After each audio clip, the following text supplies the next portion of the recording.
perbaharui niat Anda. Semua pengurus, perbaharui niatnya. Mari kita niat menghidupkan NU, bukan mencari hidup di NU.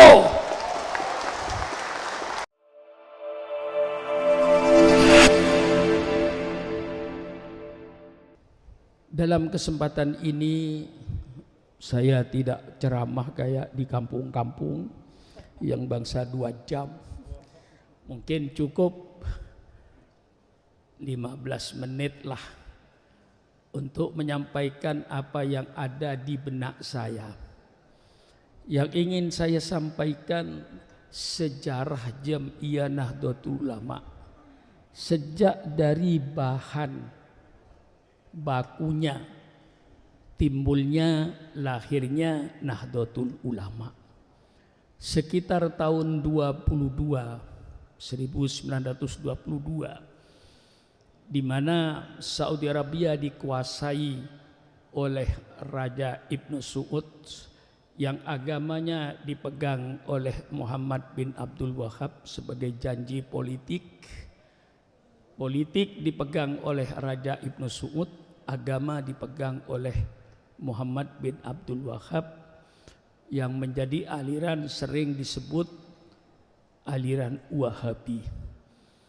Pada saat itu Ibnu Saud mempunyai gagasan yang saya baca dalam sejarah Nahdlatul Ulama untuk meratakan kuburan Rasulullah Sallallahu Alaihi Wasallam. Karena dianggap ziarah kubur itu syirik, jadi mau diratakan. Semuanya nih Allahu a'lam bishawab, ya, namanya sejarah. Ya, sejarah itu cerita masa yang lalu itu kalau bukan pemain aslinya tentu Allahu a'lam bishawab. Kiai Hasyim Asy'ari lalu membentuk yang namanya Komite Hijaz. Komite Hijaz itu terdiri dari 3 orang.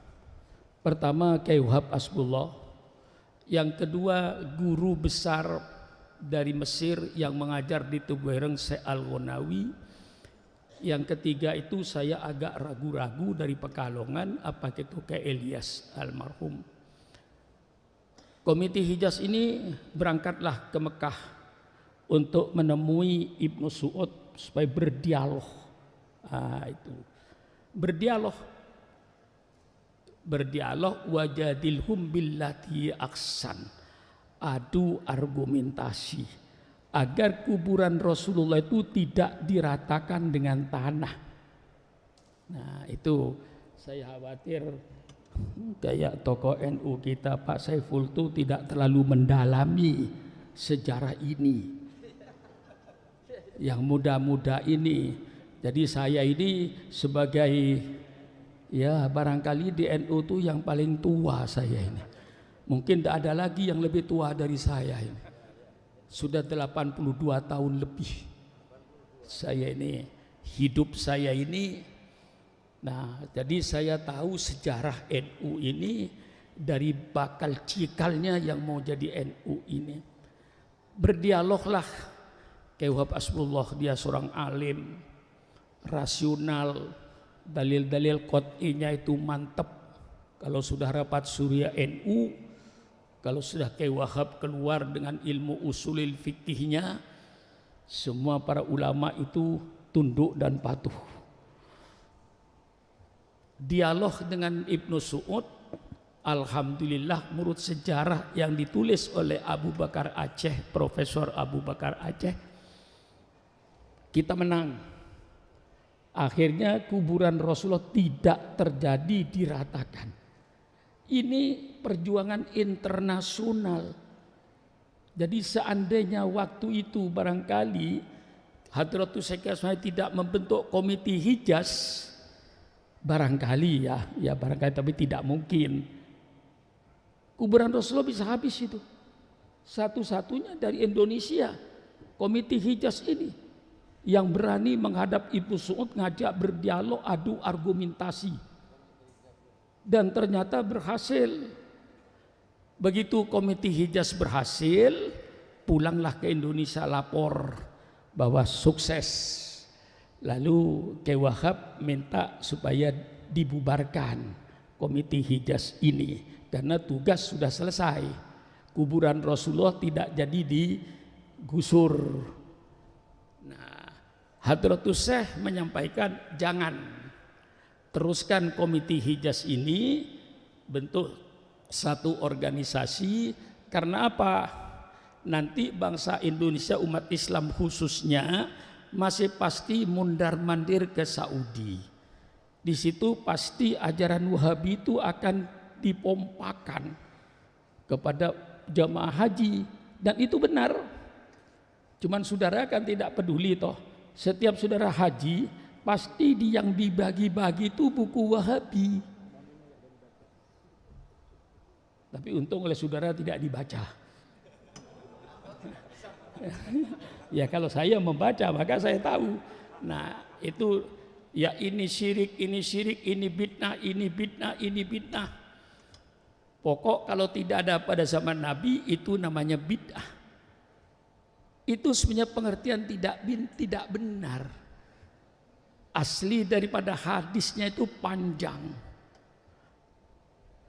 Khairul kalami kalamullah wa khairul hadi hadi Muhammadin sallallahu alaihi wasallam wa syarrul umuri muhdatsatuha wa kullu muhdatsatin bid'ah wa kullu bid'atin dolalah wa kullu dolalatin finnar. Wah, itu yang diambil, yang nyaring finnar. Nah, tapi tidak memahami kata-kata muhdatsatun itu dari bahasa Arab ahdatsa yuhditsu. Muhdatsat barang yang diada-adakan yang tidak ada. Itu nama muhdats. Muhdatsat barang yang diada-adakan yang tidak ada. Loh, warga NU itu bukan mengada-adakan yang tidak ada, mengada-adakan yang ada. Ya. Mengada-adakan yang ada, bukan mengada-adakan yang tidak ada. Sehingga bid'ah itu menjadi bid'ah mahmudah, bid'ah madmumah, bid'ah yang dipuji, bid'ah yang dicela. Yang mengatakan bid'ah itu ada yang baik itu bukan Syukron Ma'mun. Jangan menghantam saya. Yang berkata bid'ah itu hasanah itu Sayyidina Umar Ibnul Khattab. Baca dalam kitab Fathul Bari, ketika Sayyidina Umar mengadakan sholat tarawih berjamaah. Yang berjamaah itu zaman Rasulullah tidak ada tarawih berjamaah itu. Semua tarawih sendiri-sendiri. Zaman Abu Bakar sendiri-sendiri. Melihat 12.000 penduduk Madinah tiap hari, tiap malam sembahyang tarawih sendiri-sendiri. Sayyidina Umar mempunyai pikiran, alangkah indahnya kalau tarawih ini dibikin berjamaah. Diangkatlah seorang sahabat yang bernama Ubay bin Ka'ab. Itu imam tarawih yang pertama kali di dunia. Ubay bin Ka'ab itu imam tarawih yang pertama kali di dunia. Selesai tarawih begitu rapi, bagus. Dalam kitab Fathul Bari, sarahnya Sahihul Bukhari, persilakan Anda baca. Di situ Sayyidina Umar berkata, nikmatil bid'atu hadihi. Inilah sebagus-bagus bid'ah. Inilah sebagus-bagus bid'ah. Jadi bid'ah itu ada yang bagus. Itu Sayyidina Umar Ibnul Khattab. Kita sepakat bid'ah itu segala sesuatu yang tidak ada pada zaman Rasulullah. Cuman pertanyaannya, apakah segala sesuatu yang ada sekarang yang tidak ada zaman Rasul pasti jeleknya? Tentu akal sehat akan berkata belum tentu jelek, belum tentu baik. Lihat bid'ahnya itu kayak apa. Itu namanya ras otaknya sehat. Bid'ahnya kayak apa. Nah, kalau bid'ahnya itu bertentangan dengan Quran dan Sunnah Nabi, tentu saja itu bid'ah dolalah. Sehingga bid'ah itu ada yang baik dan ada yang tidak baik. Mengapa Rasulullah tidak menyebutkan bahwa bid'ah itu bid'ah yang tidak baik? Menurut ilmu balaghahnya, ini kalau ngaji ya, menurut ilmu balaghahnya, sesuatu yang sifatnya sudah pasti tidak usah disebut, sudah pasti kok. Tidak mungkin kullu bid'atin hasanatin dolalatun. Tidak mungkin. Otaknya miring. Kullu bid'atin hasanatin dolalatun. Miring otaknya itu. Yang pasti kullu bid'atin sayyi'atin dolalatun. Nah, orang ahli sunnah ini baca kitab. Jadi ada kaidahnya. Al-Quran juga Allah menyebutkan kalau sudah pasti sifatnya enggak disebut oleh Allah. Wa kana wara'hum malikun ya'khudhu kulla safinatin wasba. Di balik nelayan ini besok akan ada raja yang akan mengambil, merampas semua kapal. Allah tidak menyebut yang dirampas kapal baik apa kapal jelek. Tidak mungkin raja merampas kapal rusak. Maka sifatnya tidak disebut oleh Allah. Ini ilmu balaghahnya, belum ilmu usulul fikihnya. Mimbabil am uridul bil khas, mimbabil khas uridu bil am. Persilakan kaji bid'ah itu. Nah, lalu dianggapnya bid'ah. Kita mengadakan yasinan tiap malam Jumat. Itu tradisi NU. Masih ada atau tidak Allahu a'lam sekarang. Dulu muslimat NU itu mesti malam Jumat ngadakan yasinan. Karena kita wajar. Di dalam perintah Allah itu bermacam-macam. Ada perintah Allah yang Allah tentukan tempat dan waktunya. Ibadah haji. Tempatnya di tanah suci. Waktunya 9 Dzulhijjah. Tidak boleh di luar itu. Ada perintah Allah yang Allah perintahkan hanya berdasarkan tempatnya. Waktu bebas ibadah umroh. Umroh harus di tanah suci Mekah. Waktu bebas kapan saja mau umroh. Ada perintah Allah yang Allah perintahkan hanya waktunya saja. Tempatnya bebas. Sholat 5 waktu. Mau sholat di mana? Di hutan persilakan, di tepi laut persilakan. Mau sholat di mana saja persilakan. Asal waktunya subuh waktu subuh, duhur pada waktu duhur, asar pada waktu asar. Itu yang penting. Tempat bebas. Nah, barangkali saudara-saudara saya yang saya hormati dari golongan Wahabi itu kurang paham perintah Allah yang tidak pakai tempat dan tidak pakai waktu. Misalnya baca Quran. Di mana baca Quran? Di mana saja. Kapan baca Quran? Kapan saja. Bebas. Jadi barangkali saudara saya, maaf, persilakan. Saya sudah berdialog dengan 135 membeli Wahabi di puncak. Saya berdialog. Ternyata mereka tidak banyak jawaban. Sampai saya katakan, kalau Anda cinta Sukron Makmun, tolong selamatkan Sukron Makmun dari api neraka. Saya katakan tegas, tolong selamatkan Sukron Makmun dari api neraka. Saya mengadakan maulid, saya uraikan. Saya mengadakan maulid, ada dasarnya. Rasulullah memperingati maulid setiap hari Senin. Persilakan Anda baca tentang puasa hari Senin. An Abi Qatadah radhiyallahu an, su'ilan Nabi sallallahu alaihi wasallam an shaumi yaumil itsnin, faqal yaumun wulitu fi. Yaumun wulitu fi. Siapa bilang Rasulullah tidak memperingati maulidnya? Qul bi fadlillah wa bi rahmatihi fa bidzalika falyafrahu. Dengan karunia Allah, dengan rahmat Allah, hendaknya mereka bergembira. Tidak ada karunia Allah, tidak ada rahmat Allah yang lebih besar daripada lahirnya Nabi Muhammad SAW. Kita bergembira. Masih banyak lagi. Saya katakan faksusil qasasah la'allahum yatafakkarun. Ceritakan Muhammad oleh engkau sejarah-sejarah itu. Kami mau membaca sejarah Rasulullah pada bulan Maulid ini. Baca sejarah. Perintah kata, masih banyak lagi saya uraikan. Dan tidak ada peringatan Maulid yang tidak perintah Allah. yang diadakan oleh ulama. Saya bicara di 135 mubalik-mubalik yang dibayar oleh Saudi Arabia. Saya terbuka demi membela ahli sunnah wal jamaah ini. Saya katakan terus terang, Maulid dibuka dengan baca Al-Quran. Baca Al-Quran perintah Allah apa bukan? Tolong jawab. Setelah baca Quran, baca solawat, ya Rabbi sholli ala Muhammad. Baca solat perintah Allah apa bukan? Tolong jawab. Setelah baca solawat, kita membikin mau'idatul hasanah, mulai sambutan sampai ceramah. Mau'idatul hasanah, perintah Allah. Doa, perintah Allah. Lalu mereka sering kritik kalau maulid terlalu mubadzir, terlalu mewah, paha kambing dipotong.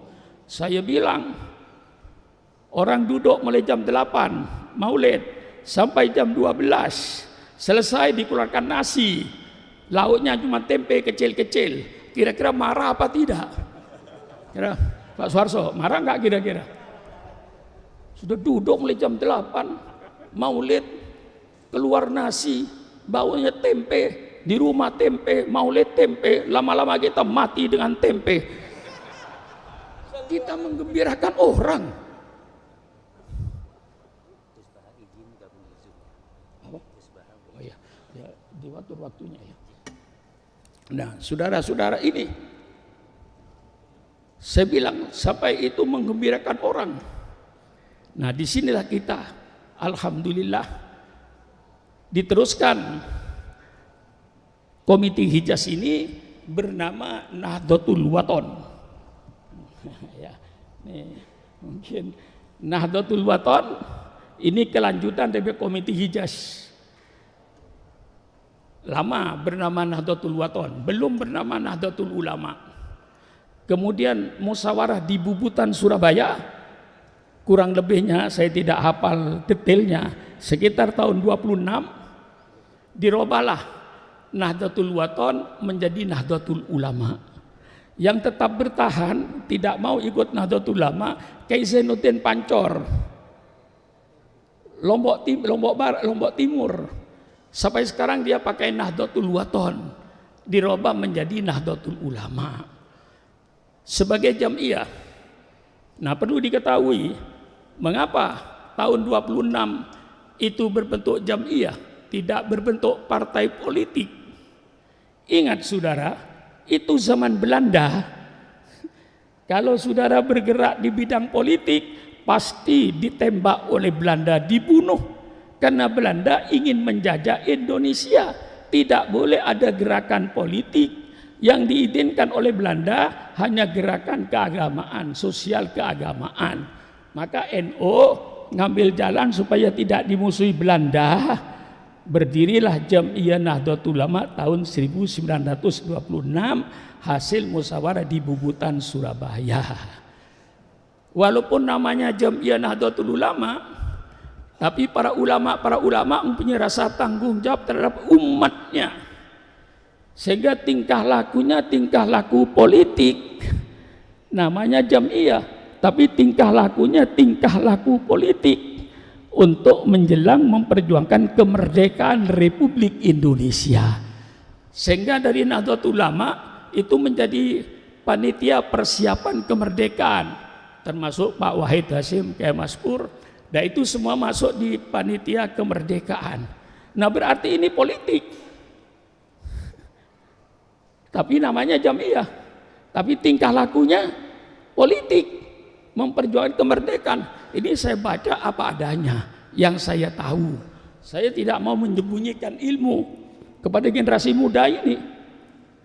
Ya, Holil Nafis ini mungkin nggak tahu sejarah ini. Walaupun tahu mungkin samar-samar.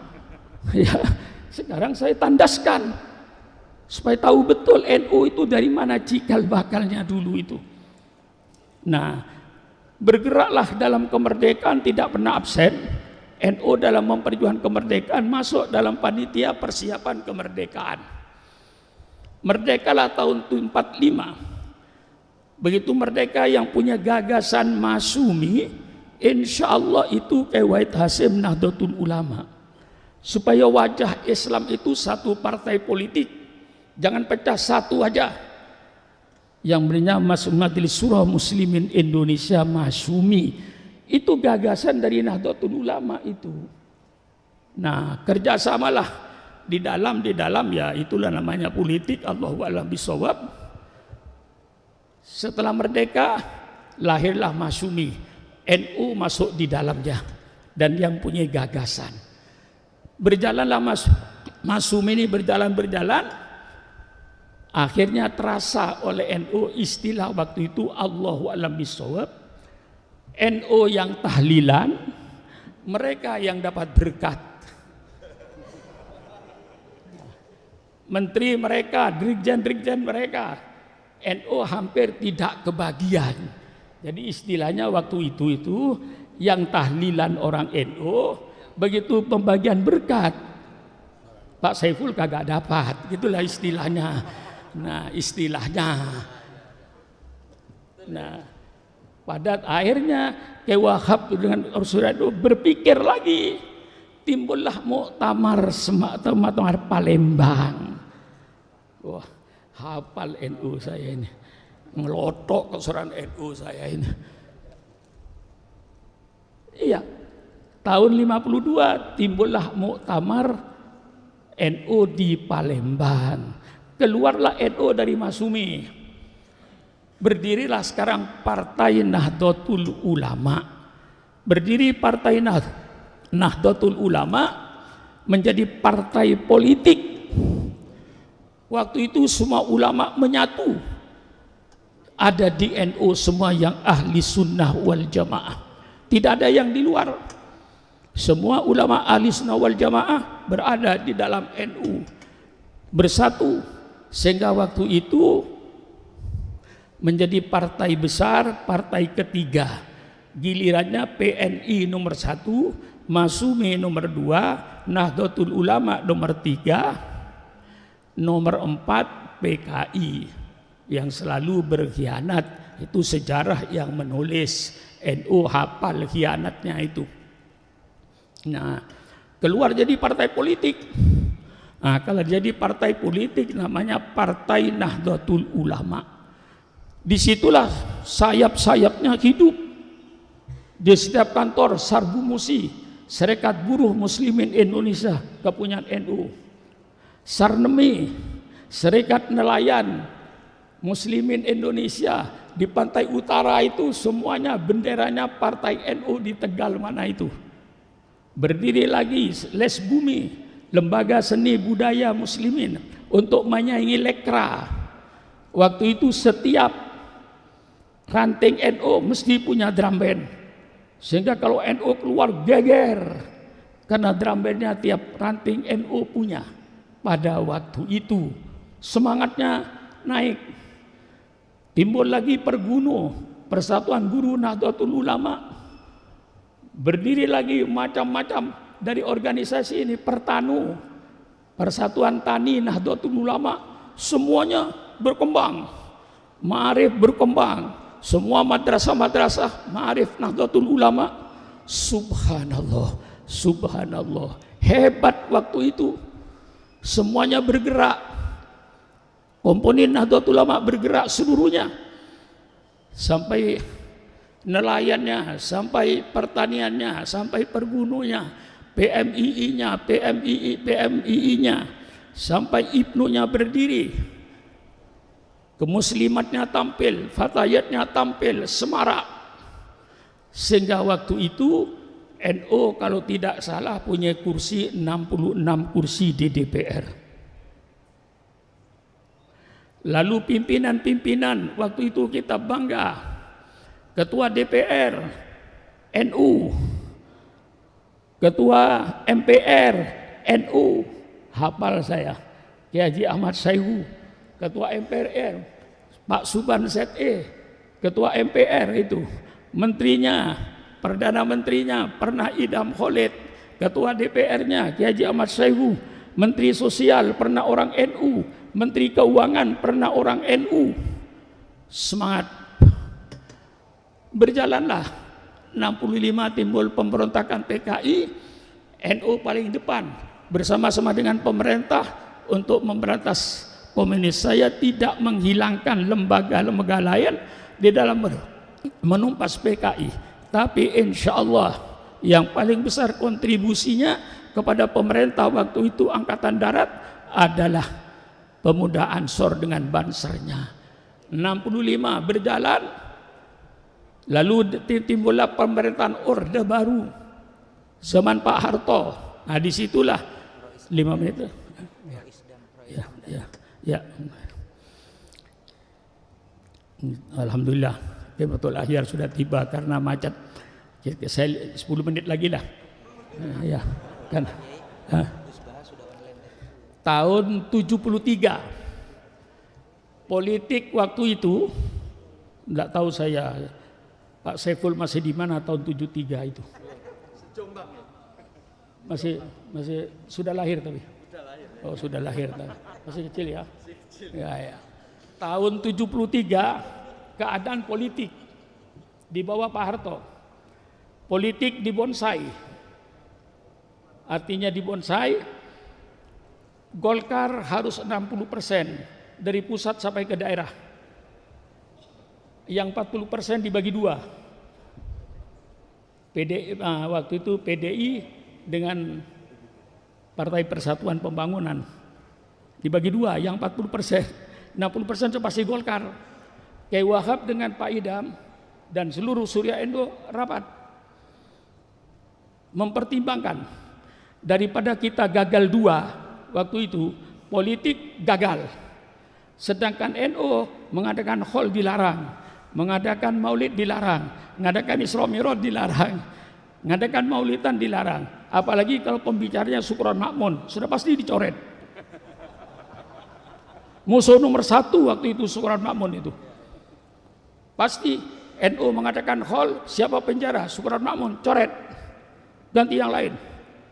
Begitu kerasnya dan kejamnya waktu itu. Saya yang merasakan kejamnya Golkar pada waktu itu, bukan Golkar sekarang. Golkar sekarang sudah berbeda dengan Golkar dulu. Golkar dulu saya yang merasakan.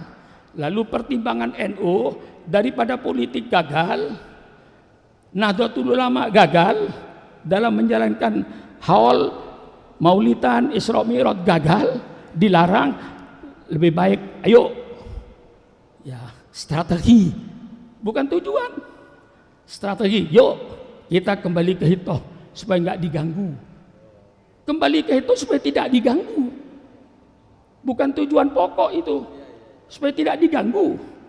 NU supaya selamat, politik pindah ke P3.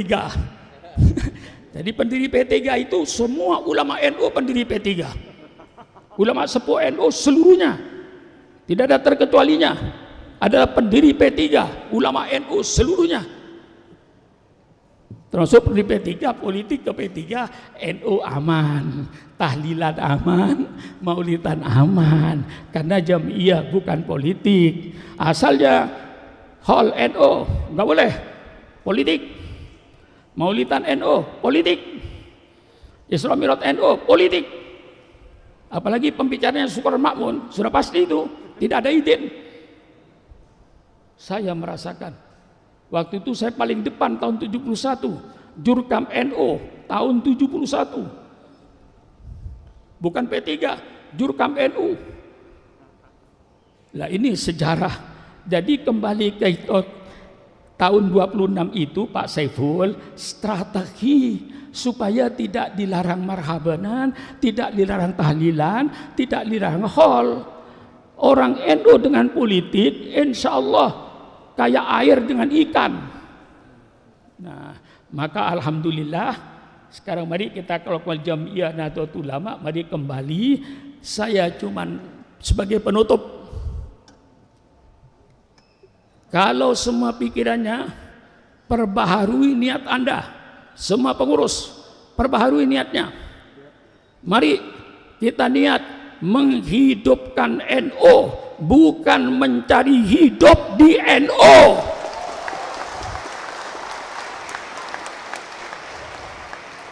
Sekali lagi, pasang niat seluruh pengurus, pasang niat malam ini di Darul Rahman, saya mau menghidupkan NU, bukan mencari hidup di NU. Kalau semua orang NU mau menghidupkan NU, insya Allah NU hidup. Pasang niat, apa yang saya akan berikan ke NU, bukan apa yang saya ambil dari NU. Ini yang menghancurkan NU yang seperti ini nih. Maaf, yang menghancurkan NU apa yang saya peroleh dari NU, bukan apa yang saya berikan kepada NU. Apa terlalu keras? Hah? Apa?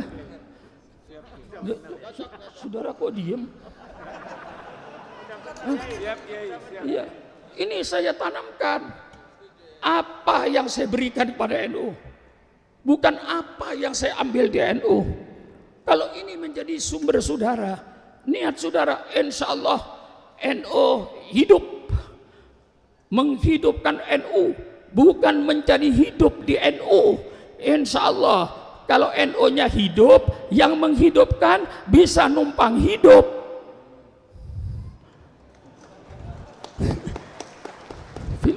Masa yang menghidupkan tidak hidup? Insya Allah. Maka kita niat untuk menghidupkan NU.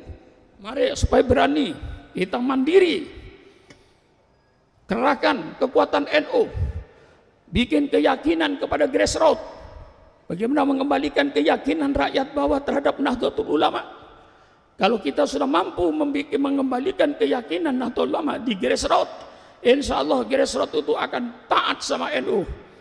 Karena mereka semuanya itu ingin untuk berbakti kepada Nahdlatul Ulama.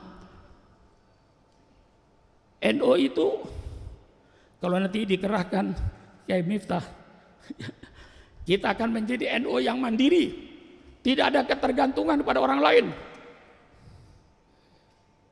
Bagaimana caranya?